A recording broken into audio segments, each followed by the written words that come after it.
141 men and girls die in waste factory fire. From the New York Times, dated March 26, 1911. 141 men and girls die in waste factory fire. Trapped high up in Washington Place building, streets strewn with bodies, piles of dead inside. The flames spread with deadly rapidity through flimsy material used in the factory. 600 girls are hemmed in. When elevators stop, many jump to certain death and others perish in fire-filled lofts. Students rescue some.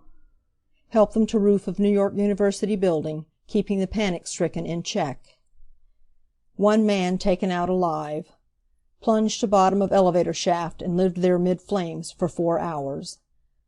Only one fire escape. Coroner declares building laws were not enforced. Building modern, classed fireproof. Just ready to go home. Victims would have ended day's work in a few minutes. Pay envelopes identify many. Mob storms the morgue, seeking to learn fate of relatives employed by the Triangle Waste Company. 3 stories of a 10-floor building at the corner of Green Street and Washington Place were burned yesterday, and while the fire was going on, 141 young men and women, at least 125 of them mere girls, were burned to death or killed by jumping to the pavement below. The building was fireproof. It shows now hardly any signs of the disaster that overtook it. The walls are as good as ever. So are the floors. Nothing is the worse for the fire except the furniture and 141 of the 600 men and girls that were employed in its upper 3 stories. Most of the victims were suffocated or burned to death within the building, but some who fought their way to the windows and leaped met death as surely, but perhaps more quickly, on the pavements below. All over in half an hour. Nothing like it has been seen in New York since the burning of the General Slocum. The fire was practically all over in half an hour. It was confined to 3 floors, the 8th, 9th, and 10th of the building, but it was the most murderous fire that New York has seen in many years. The victims, who are now lying at the morgue, waiting for someone to identify them by a tooth or the remains of a burned shoe, were mostly girls of from 16 to 23 years of age. They were employed at making shirtwaists by the Triangle Waste Company, the principal owners of which are Isaac Harris and Max Blank. Most of them could barely speak English. Many of them came from Brooklyn. Almost all were the main support of their hard-working families. There is just one fire escape in the building. That one is an interior fire escape. In Green Street, where the terrified unfortunates crowded before they began to make their mad leaps to death, the whole big front of the building is guiltless of one. Nor is there a fire escape in the back. The building was fireproof, and the owners had put their trust in that. In fact, after the flames had done their worst last night, the building hardly showed a sign. Only the stock within it and the girl employees were burned. A heap of corpses lay on the sidewalk for more than an hour. The firemen were too busy dealing with the fire to pay any attention to people whom they supposed beyond their aid. When the excitement had subsided to such an extent that some of the firemen and policemen could pay attention to this mass of the supposedly dead, they found, about halfway down in the pack, a girl who was still breathing. She died 2 minutes after she was found. The Triangle Waste Company was the only sufferer by the disaster. There were other concerns in the building, but it was Saturday, and the other companies had let their people go home. Messrs. Harris and Blank, however, were busy, and their girls, and some men, stayed. Leaped out of the flames. At 4:40 o'clock, nearly 5 hours after the employees and the rest of the building had gone home, the fire broke out. The one little fire escape in the interior was never resorted to by any of the doomed victims.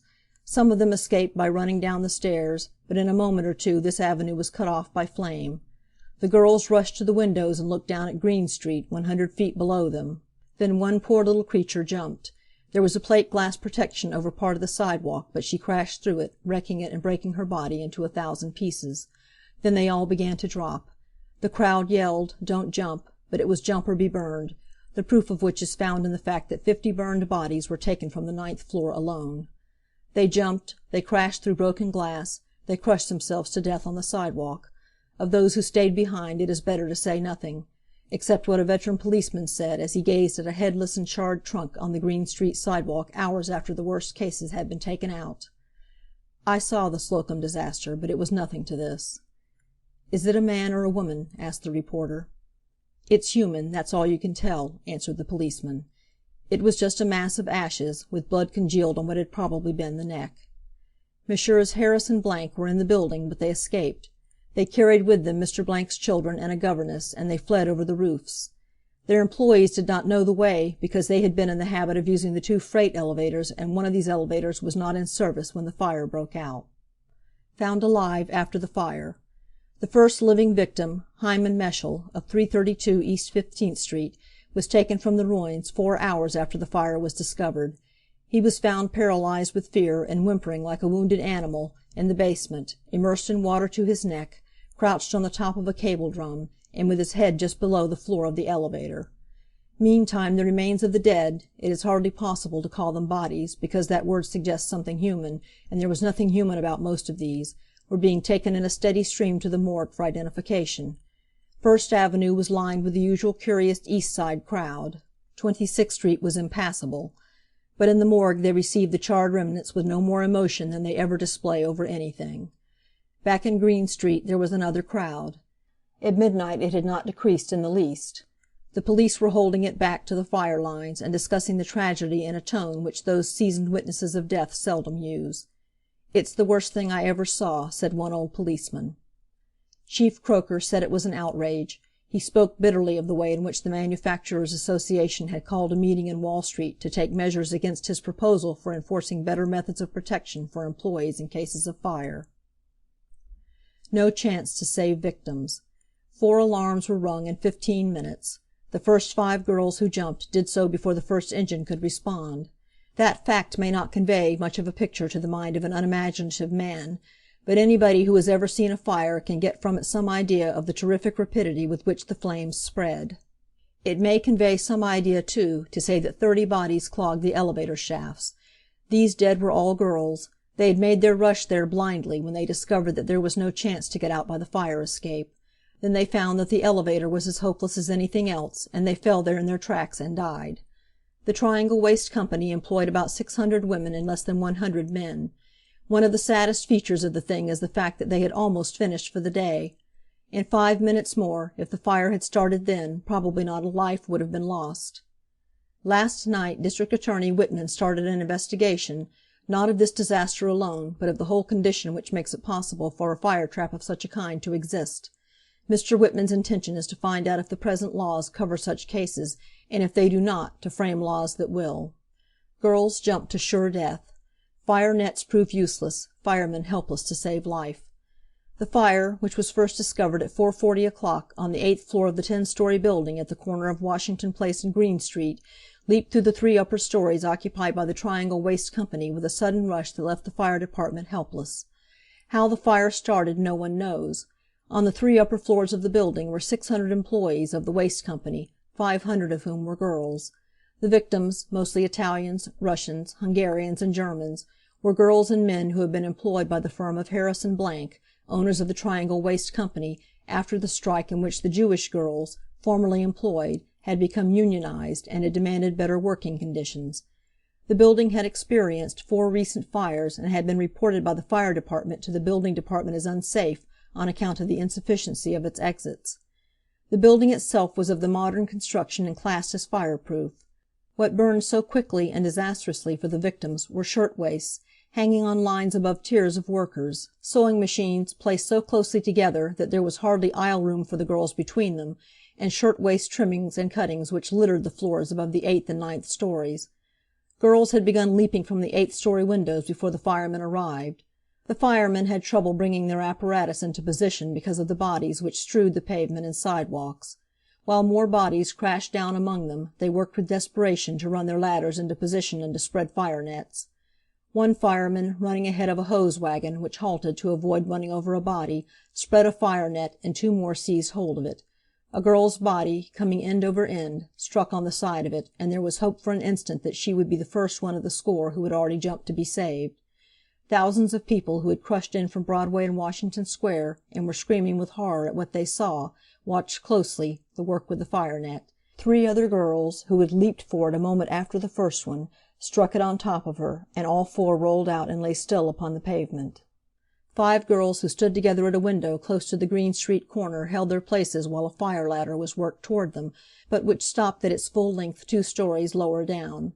They leaped together, clinging to each other, with fire streaming back from their hair and dresses. They struck a glass sidewalk cover and crashed through it to the basement. There was no time to aid them. With water pouring in upon them from a dozen hose nozzles, the bodies lay for 2 hours where they struck, as did the many others who leaped to their deaths. One girl, who waved a handkerchief at the crowd, leaped from a window adjoining the New York University building on the westward. Her dress caught on a wire, and the crowd watched her hang there till her dress burned free, and she came toppling down. Many jumped whom the firemen believed they could have saved. A girl who saw the glass roof of a sidewalk cover at the first-story level of the New York University building leaped for it, and her body crashed through to the sidewalk. On Green Street, running along the eastern face of the building, more people leaped to the pavement than on Washington Place to the south. Fire nets proved just as useless to catch them, and the ladders to reach them. None waited for the firemen to attempt to reach them with the scaling ladders. All would soon have been out. Strewn about as the firemen worked, the bodies indicated clearly the preponderance of women workers. Here and there was a man, but almost always they were women. One wore furs and a muff and had a purse hanging from her arm. Nearly all were dressed for the street. The fire had flashed through their workroom just as they were expecting the signal to leave the building.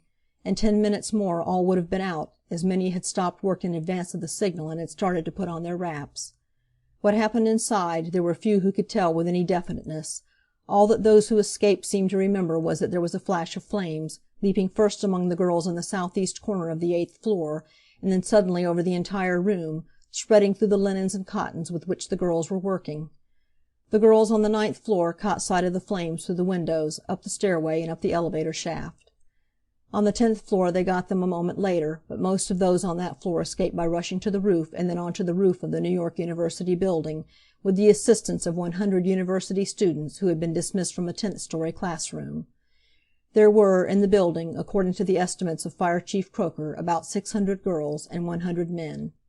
The bodies of those killed and burned to death were found principally on the 9th floor, where over 50 perished in front of a closed doorway which they had jammed shut.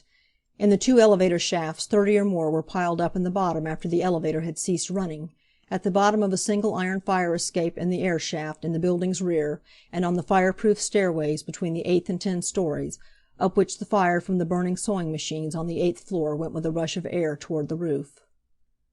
When the fire was discovered, Samuel Bernstein, the waste factory's foreman, and Max Rothberg, his first assistant, were standing together on the 8th floor when the screams of girls attracted their attention to the southeast corner of the large room. They rang for the elevators, of which 2 were in the south side of the building, and Rothberg telephoned to the fire department and police departments. 200 girls were working on that floor, most of them still at their machines in the narrow aisles that gave them hardly room to move about. Dynamos, used to operate the sewing machines, were in the corner from which the fire was spreading. The 2 men attacked it with buckets of water, feeling confident at first they would be able to put it out.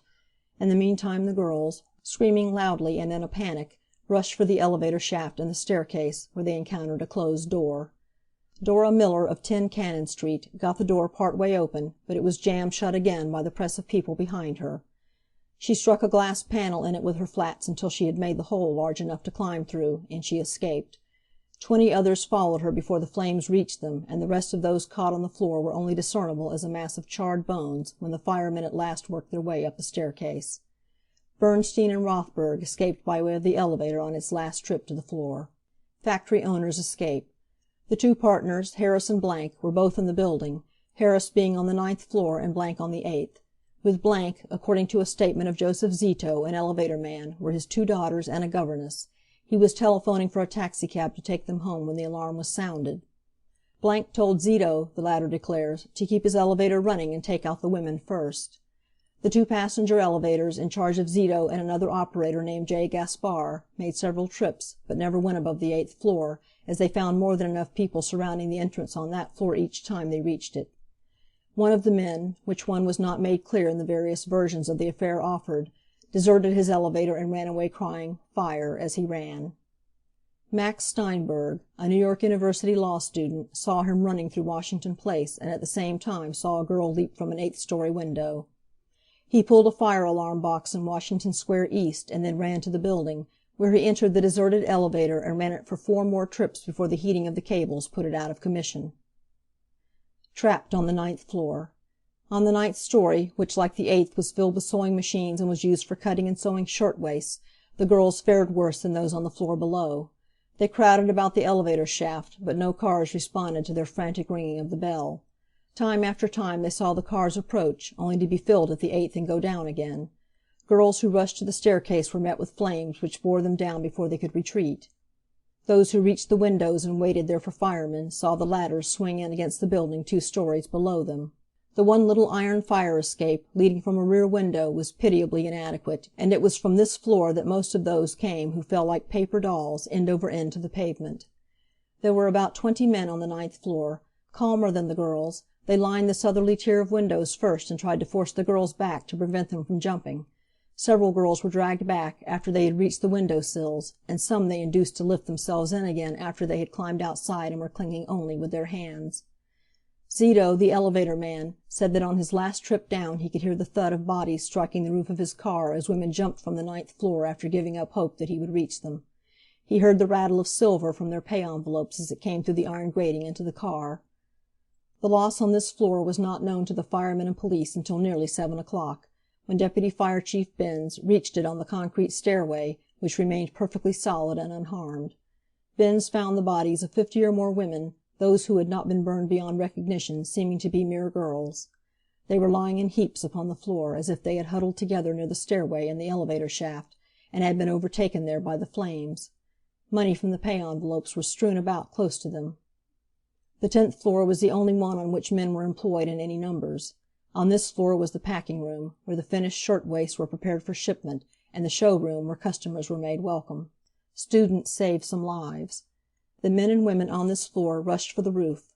The smoke issuing from the windows was seen by Professor F. Sumner, who was teaching 25 young men the principles of the New Jersey Code on the 10th floor of the law school. Professor Sumner ordered his students to rush to the roof and lower ladders to the roof of the factory building. The New York University building is 1 story higher than the waste factory building. One ladder was procured, and a student named Krimmer descended on it to the roof of the building on fire.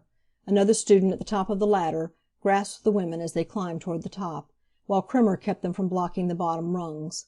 Men, panic-stricken, fought with the women to get to the ladder, but Krimmer shoved them away and let the women out of the danger zone first. Over 100 women and 20 men escaped this way.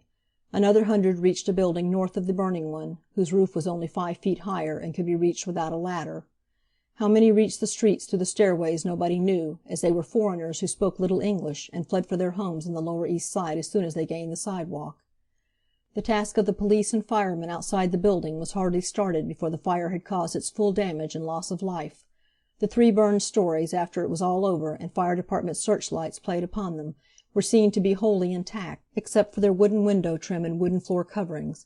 Red tiling flashed the searchlight glow back to the street below from all the ceilings, and steel and concrete layers made the floors as firm to the tread of the firemen as if they had been newly built. Police and firemen arrive.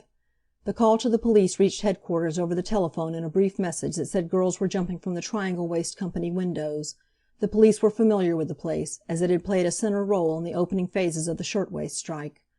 Headquarters, from First Deputy Commissioner Driscoll and Chief Inspector Schmidberger to the last clerk and doorman, emptied itself, at Driscoll's orders, into the fire zone. Inspector Daly and 12 captains reported to Schmidberger a few moments after he arrived. Captain Dominic Henry of the Mercer Street Station had preceded Driscoll and Schmidberger and was attempting to establish fire lines when they arrived. 25 patrol wagons from all the downtown precincts and 150 men came into the fire zone. They made one line on Washington Square East, forcing the people to the west side of the street, another line at Broadway, and cross-street lines at Waverly Place and on 4th Street. The 2nd, 3rd, and 4th fire alarms were turned in before any apparatus had appeared, on the receipt of information at fire headquarters that there were 20 or more dead on the sidewalks. Chief Croker arrived in time to see his men spreading hopelessly their small and 1 or 2 large life nets, and saw many jump to their deaths. Ambulances from Bellevue and New York and St. Vincent's Hospital, 20 or more in number, lined the street, in Washington Square East and in Washington Place. 10 surgeons from Bellevue, under Doctors Byrne, Reed, and Kemp, threaded their way among the firemen gathering up the dead. They worked at this task from 6 o'clock until 7, and then policemen came to their assistance. The bodies found on Green Street were taken to the east sidewalk, while those in Washington Place were laid in lines on both sidewalks.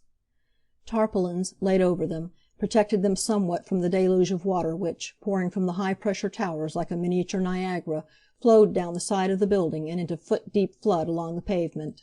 The surgeons could offer little aid except to cover over the bodies of the dead. Here and there from nearby stores reports came of injured, and a few ambulances drove away with these to the hospitals. Mostly all there was to do was to determine that life was extinct in the bodies on the pavement and cover them over. Deputy Police Commissioner Driscoll sent in an order at 6:30 o'clock for 75 coffins, and later another order for 75 more. It was not known to the firemen and policemen at first that the death roll would reach anything like its final proportions. How many died? A 13-year-old girl hung for 3 minutes by her fingertips to the sill of a 10th-floor window. A tongue of flame licked at her fingers, and she dropped to death. A girl threw her pocketbook, then her hat, then her furs, from a 10th-floor window. A moment later her body came whirling after them to death. At a 9th-floor window a man and a woman appeared. The man embraced the woman and kissed her.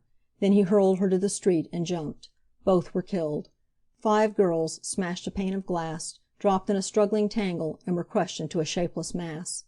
A girl on the 8th floor leaped for a fireman's ladder which reached only to the 6th floor. She missed, struck the edge of a life net, and was picked up with her back broken. From one window a girl of about 13 years, a man, a woman, and 2 women with their arms about one another, threw themselves to the ground in rapid succession.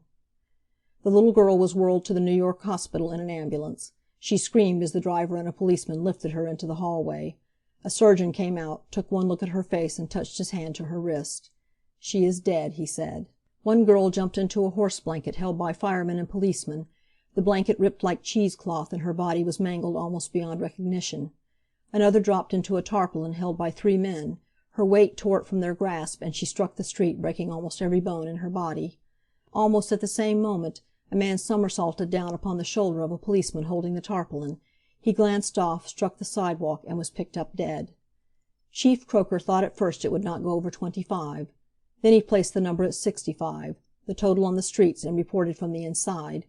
At 7 o'clock, over 2 hours after the firemen had come, the dead on the 9th floor were found, and those in the elevator shaft, each find sending the total up beyond the largest estimates previously made. In getting out the bodies, the task proved so formidable that it was late in the night before it was reasonably complete. Taking the bodies away. Coroner's physician O'Hanlon, with coroners Holzheiser and Lehane, arrived at 6:45 o'clock, along with District Attorney Whitman and several of his assistants. O'Hanlon explained that he had cared for the dead from the Slocum disaster on the Recreation Pier, and it would be better to handle these in the same manner, as the morgue would prove hopeless to the task of accommodating them. He said he had still some of the tags such as were used in the Slocum disaster, and he proposed that each body be tagged exactly where it lay, and that records be made by number. He was told by Coroner Holzhauser to proceed in this manner, and did so with the assistance of 100 or more policemen. As fast as bodies had been looked over for identifications, and tags fastened to them, coffins were brought from a supply depot established in East Washington Place. In these rude wooden boxes, coverless, the bodies were placed in patrol wagons and driven away. At 7:45 o'clock the searchlights from 4 fire department engines were playing in the upper windows, and a glow came out of them from torches carried within by firemen. Suddenly a black shadow swung out of the 9th-story window, and the creaking of pulleys and a rope and tackle began, as the black mass descended speedily toward the ground. Firemen in windows on the lower floor guided the ropes. It was the beginning of the work of bringing out the bodies from the floor where the death roll was the largest. The pulley system worked for an hour, each body being lowered after it had been wrapped in black cloth and tied securely, until it resembled just such packages as go up and down daily in the business district, rope and pulley fashion. Coroner's statement. The scene was more than Coroner Holzhauser could stand.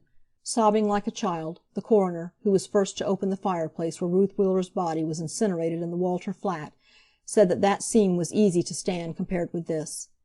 "And only one miserable little fire escape," he said. "I shall proceed against the building department along with the others. They are as guilty as any. They haven't been insistent enough, and these poor girls who were carried up in the elevator to work in the morning, now they come down on the end of a rope." That investigations from many centers would be started was early made apparent. Building department officials, who arrived at 7:20 o'clock, said they would begin one this morning. Fire Marshal Beers said he would begin another. The district attorney made a list of witnesses that he will question. Chief Croker's view. Fire Chief Croker, after the fire had flickered down to a few embers, still glowing here and there, spoke vigorously against the men who have opposed his plans for better fire protection. "Look around everywhere," he said. "Nowhere will you find fire escapes. They say they don't look sightly. I have tried to force their installation, and only last Friday a manufacturers' association met in Wall Street to oppose my plan and to oppose the sprinkler system as well as the additional escapes. This is just the calamity I have been predicting," said Chief Croker. "There were no outside escapes on this building. I have been advocating and agitating that more fire escapes be put on factory buildings similar to this. The large loss of life is due to this neglect." He said that there was only one fire escape from the building. An old-time perpendicular affair, he said, leading to the courtyard in the center of the block of buildings, which would only allow of one person's escape at a time. When he examined this escape, he said, he found on the upper rooms that it had become very loose, and it was a dangerous matter to escape by that route. A repetition of this disaster is likely to happen at any time in similar buildings, he said. He advocated balcony fire escapes with a wide iron staircase. The staircases in the building, the chief said, were of the ordinary 3 feet 6 inches wide type, but he believed that if escape had been sought by that route, the death list would not have been so appalling. There were rumors that the fire started by a gasoline explosion, but the survivors said that they had heard no explosion. Fire Commissioner R. Waldo being out of town yesterday, the fire was in charge of Deputy Commissioner Arthur J. O'Keefe, in charge of Brooklyn and Queens, who was taking the commissioner's place. He and Coroner Holthauser had a dispute concerning the cause of the fire at 11:20 o'clock. Holthauser remarked that there was terrible responsibility for the fire department to meet. "And for some other departments, too," O'Keefe replied. "Commissioner Waldo, to my certain knowledge, had reported this place to the building department within the past 3 months as a building unsafe for use as a factory, since there were insufficient means of egress by stairways, and there were not sufficient fire escape facilities." "Oh, that makes a difference, then," Holthauser concluded. Winfield R. Sheehan, Commissioner Waldo's secretary, joined the group at that juncture. He said that he personally had mulled the protest at the building department and knew of Commissioner Waldo's anxiety because of the unsafe condition of the building and his inability to force the making of changes. Alfred Ludwig of the Department of Buildings was acting in the capacity of superintendent during the absence of Superintendent Rudolph P. Miller, who was out of town last night. The building which was burned, it was said by one of the members of the department, who stands near to the commissioner but who refused to be quoted, was one of several thousand which had been recommended by the fire department for additional fire escapes. These recommendations, said the official, were made several weeks ago after a thorough investigation by members of the fire department of all office, manufacturing, and loft buildings in the 5 boroughs. These investigations were made by the fire department at the request of Commissioner Waldo, although according to law this department had no control over the construction and means of escape on the many large factory buildings in the city.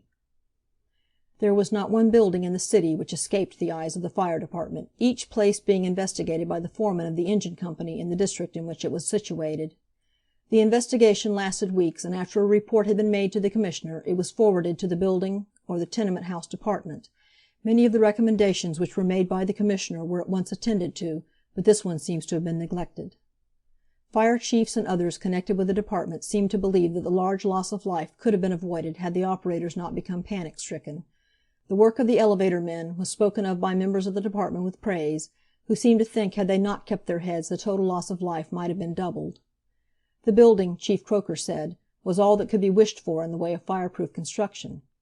"But it isn't the building that's going to give us fireproof conditions," Croker said to the dripping firemen and others crowded around him.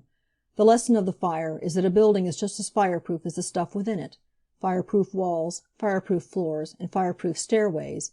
Then rooms packed with flimsy cloth and trimmings and run by electric dynamos about which waste and oil were allowed to accumulate." The Edison Company strung lights between 8 and 9 o'clock through every floor in the building, to aid the firemen in their search for bodies. The cloud of smoke from the fire was visible in all parts of Manhattan. It rose straight in the air above the roof, and then for a time between 5 and 6 o'clock tongues of flame illumined the darker mass above. The firemen could not reach it with their hose streams, and even the high-pressure towers had difficulty in throwing their streams above the 9th floor. No water went over the roof until firemen made their way up the staircase after the firefighting had become a matter of detail in small burning sections. It leaped across an open areaway into the New York University Law School, destroying the faculty room and damaging 2 classrooms. Students carried many valuable books to safety out of the library, and helped with buckets to wet down woodwork that was beginning to smoke in the intense heat. Nowhere in the building except on the 3 upper floors were people at work. The other concerns in the building had dismissed their forces at 3 o'clock, and only the shirtwaist makers were continuing at work. These were Meyer, Crows and Wallace, clothiers on the 6th and 7th floors, Morris Blum, clothier on the 5th and 6th floors, Harris Brothers, clothiers on the 3rd and 4th floors, and the Hatters' Exchange and Martin Bates, Jr. on the 1st and 2nd floors. The superintendent of the building, who refused to give his name or identify himself other than that he was employed by J. Ashe of 735 Broadway, the owner, said there were 2 freight elevators in the rear on which the owners had partly depended to get the shirtwaist makers out in case of fire. Whether anyone had tried to use them, or if anyone had come down on them, he did not know. The building was roped off at 10:30 o'clock, and the police lines withdrawn, except for the streets immediately surrounding it. Relatives of the dead were not allowed to come near while the work of the firemen and surgeons was going on, but were taken under police escort to the Mercer Street station, where a vast crowd congregated throughout the evening. Broadway, at 11 o'clock, in the vicinity of Washington Place, was thronged with women, walking up and down and wringing their hands while calling the names of their kinfolks whom they had lost. Scenes at the morgue. Men and women gather in a frantic throng in quest of loved ones. A few minutes after the first load of fire victims was received at the Bellevue Hospital morgue, the streets were filled with a clamoring throng, which struggled with the reserves stationed about the building in an effort to gain entrance to view the bodies of the dead in the hope of identifying loved ones. The frantic mob was reinforced as a hospital wagon brought more of the dead to the institution. The sobbing and shrieking mothers and wives, and frantic fathers and husbands of those who had not been accounted for, struggled with the police and tried to stop the wagon that was bearing the dead on its trips to the morgue. Mothers and wives ran frantically through the street in front of the hospital, pulling their hair from their heads and calling the names of their dear ones. A few of the surging mob, who viewed the situation in a calmer manner, attempted to calm the excited ones, but in vain. The police were abused because they would not allow the surging mob in the morgue, and in many instances they were threatened, and had to resort to the use of their nightsticks to keep the struggling mass from breaking in. 2 members of the throng who succeeded in gaining entrance to the morgue were Mrs. Josephine Pannell of 49 Stanton Street, and her son-in-law, who came in search of her daughter, Mrs. Jane Picallo, 18 years old. She was last seen struggling to get into the elevator on the 8th floor of the building. Mrs. Pannell walked up and down the aisle that was formed between the rows of the unidentified dead and looked in vain for her daughter. She was filled with hope, however, when an attendant announced that the wagon had just arrived with another load of the fire victims. The newly arriving dead were brought into the morgue and stretched out, and Mrs. Pannell and her son-in-law ran frantically up and down the lines trying to find the one they sought. When the mother found that her search was in vain, she ran shrieking to her son-in-law and began tearing out her hair. Bucalo stood as a man in a trance, gazing at the rows of blackened bodies. Suddenly he reeled and fell to the floor. He was assisted to his feet by the attendants. Presently Mrs. Pannell became calmer, and seeing that there was no body among the dead that would answer the description of her daughter, she grew more composed, and thought it was probable that her daughter had escaped from the burning building alive. At the door of the morgue, Mrs. Pannell met a reporter, and told him of her miraculous escape from the burning building, and the cause of her frantic search for the body of her daughter. According to her story, she was in the reading room of the factory when the fire was discovered. She, with others, ran to the elevator shaft, and when the car reached the 8th floor, they fought to get into it. She said that she seized her daughter by the skirt before leaving the cutting room, and as she was being carried into the elevator by the frantic mob that was surging behind her, her hold on her daughter's dress was torn away, and she remembers seeing the terrorized face of her daughter as the car was starting downward. She called to her daughter, and thought that she saw her reel and fall to the floor as the car shot downward. Mrs. Pannell described graphically the surging throng that clamored in the hall of the 8th floor, and the struggle of the employees to gain entrance to the elevator car. She told of the rush of the occupants of the car when the elevator reached the ground floor on its last trip. She said she had a dim recollection of persons being trampled underfoot by the excited mob as they dashed from the car to the entrance of the building, and that she believed many who were trampled upon perished in the bottom of the elevator car. She also said that when the car left the 8th floor, some of the employees made a vain attempt to leap on the top of the car, and that a few, being pushed forward by the struggling mass behind them, fell down the shaft through the open doorway of the shaft on the 8th floor, and were dashed to death upon the roof of the car. Police worked desperately. 100 policemen, most of them ashen and with trembling lips, worked at the heartrending task of keeping back, without undue roughness, the maddened thousands. "For God's sake," one cried to a reporter who was wedging his way out of the mob, "get me a drink." The poor bluecoat needed it. Every few minutes a patrol wagon or a hastily improvised morgue wagon that had done duty as an auto truck earlier in the day appeared at the head of the mob at First Avenue and 26th Street, and the reserves of 6 precincts had to force open a narrow path through the crowd for it. As soon as the path was opened in front, however, the crowd surged in behind it. At the sight of the bodies, the crowd broke into fresh weeping and screaming, each seeming to see in the charred and often unrecognizable remains a loved one. 12 patrol wagons from as many stations, besides dozens of hastily impressed dispensary wagons of the Police Department and the Department of Public Charities, and a few auto trucks were used in transporting the dead from the fire to the morgue. The morgue itself became too crowded early in the evening for further storage of bodies, and the Charities Department decided to throw open the long public dock adjoining it. Here, as night settled over the city, the bodies were taken from the wagons and laid out side by side in double rows along either side of the long docks. Besides the 30 attendants regularly at the pier, 20 derelicts who had applied at the municipal lodging house in East 26th Street for a night's rest were pressed into service for the ghastly work. In the narrow lane, left between the double rows of the dead on the dark pier, the patrol wagons and rude dead wagons crept slowly to where the lines had freshly ended. They deposited their freight, backed slowly out, and returned to the scene of the fire for more bodies. As fast as the dead were brought to the pier, the grimy panhandlers and derelicts were set to work arranging them in rows, and later putting them in the rough wooden boxes that serve as coffins nightly at the morgue. But the supply of boxes was soon exhausted, and Commissioner Drummond of the Department of Charities was obliged to send over to the storage warehouse on Blackwell's Island for more. Presently there steamed up to the pier from the island a large double-decked launch, bringing stacked up on its deck 100 more boxes. "Them boxes wasn't brought here since the Slocum fire," said one old attendant at the morgue, amid a tense silence. Other attendants nodded reminiscently. Considerable confusion was caused on the pier in numbering the dead. The police of the various precincts had received from the Charities Department small colored tags bearing numbers to tag the different boxes as soon as the bodies were laid in them. There turned out to be 3 separate systems of numbers, and the enumeration had to be done all over again. At 11:30 o'clock, with the mob still storming more and more outside, the police had counted in the morgue and on the pier 136 bodies, 13 men and 123 women. 56 of these were burned beyond all but human semblance and may never be identified. The thousands of clamorers outside could not have identified them even if the police had let them swarm in on the pier. As the maddened throng swarmed around the ghastly-laden patrol wagons and improvised hearses, their misery wrung even the hardened habitual handlers of the dead in the morgue, making them frequently turn away from their work. There were hundreds scantily clad and shivering, despite their raving, in the cold night air. Many of them had no money. Their week's funds were in the pay envelopes, found in dozens on the scorched and irrecognizable bodies on the pier. One woman, her head charred to a mere twisted blur of black, carried in her stocking $600 in tightly crumpled bills. Dozens of the girls whose bodies were laid out on the pier were found to have carried their scant savings in this way. Clung together in death. 2 girls, charred beyond all hope of identification, and found in the smoking ruins with their arms clasped around each other's necks, were conveyed to the pier, still together, and placed in one box. Horrible cries had burst from the misery-stricken mob outside when these 2 were carried through the narrow lane in the street, and a few of the clamorous throng had forced their way to the wagon and lifted the dark tarpaulin. Everywhere burst anguished cries for sister, mother, and wife, a dozen pet names in Italian and Yiddish, rising in shrill agony above the deeper moan of the throng. Now and then a reporter, the way cleared before him by a broad, white-faced policeman, forced his way to the nearest telephone to send to his office a report of what was happening there. Each time 100 faces were turned up to him imploringly, and 100 anguished voices begged of him tidings of those within. Had he seen a little girl with black hair and dark brown cheeks? Had he seen a tall, thin man with stooped shoulders? Could he describe any one of the many he had seen in there? The poor wretches were hunting for a story, too.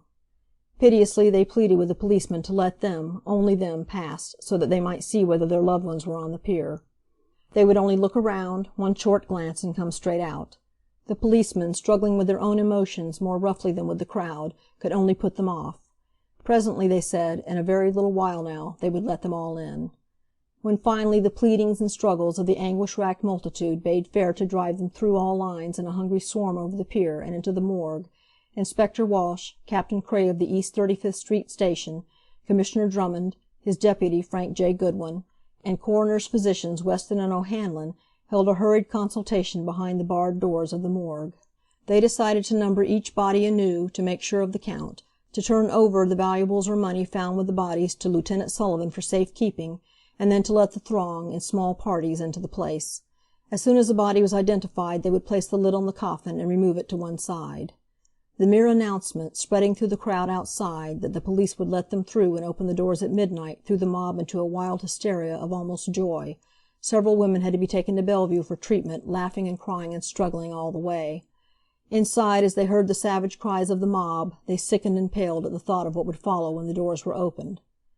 56, muttered Inspector Walsh, turning his face away. They call him Smiling Dick Walsh, but his averted face was not smiling. He meant the 56 bodies that were burnt or crushed beyond recognition, 56 that would certainly be buried in unnamed graves. Dozens of them had every stitch of clothing burned off them. One body, that of a young girl, was headless and burned to a crisp. Commissioner Drummond realized that when the mad throng was led into the morgue and on the pier, many of them, already crazed by uncertainty concerning their loved ones, might at the sight of the dead throw themselves into the river.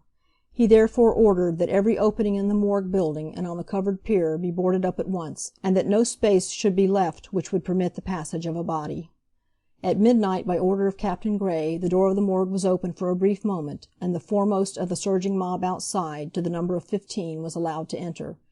The police squad at the doors could hardly keep the rest back, with promises of letting them, too, presently enter in groups of 15. Each group, shivering and clamoring and weeping, was lined up at the door and allowed slowly to file between the rows of boxes. 2 policemen accompanied each of them, ready to support them if they should faint, and more than half of them did. They looked around with an air of frightened bewilderment at the ghastly array of dead, and then, one by one, looking down at the nearest box at their feet, where the mangled bodies lay, with heads propped up on boards for the light of the attendant beside the box, they collapsed with cries of terror. Such were carried to one side and revived by physicians from Bellevue, and later warmed with coffee handed to them by attendants and panhandlers at the pier. Scores of men and women thought they saw in the ghastly bodies propped up in the boxes the relatives they were looking for, but could not identify them positively. Around several bodies gathered men and women in small knots, each insisting pitifully that what was propped up there belonged to them, and calling the unrecognizable mass with tender pet names. One man, William Mantis of 35 Second Avenue, came there seeking for his sister Sarah, aged 15, his sister Lucy, 19 years, and his mother, all of whom had worked in the same shop. He couldn't find any of them and broke down completely. Another, Dominic Leone, of 444 East 13th Street, came to find 3 cousins and a niece who hadn't returned home. He did not find them. At 1 a.m., 8 bodies had been identified by relatives and set aside in sealed boxes. The relatives filed into the improvised coroner's office in the morgue, and tearfully stood in line for their slips permitting them to have the bodies removed. There was a competitive mob of undertakers with their wagons at the outskirts of the crowd, ready to do that. End of article.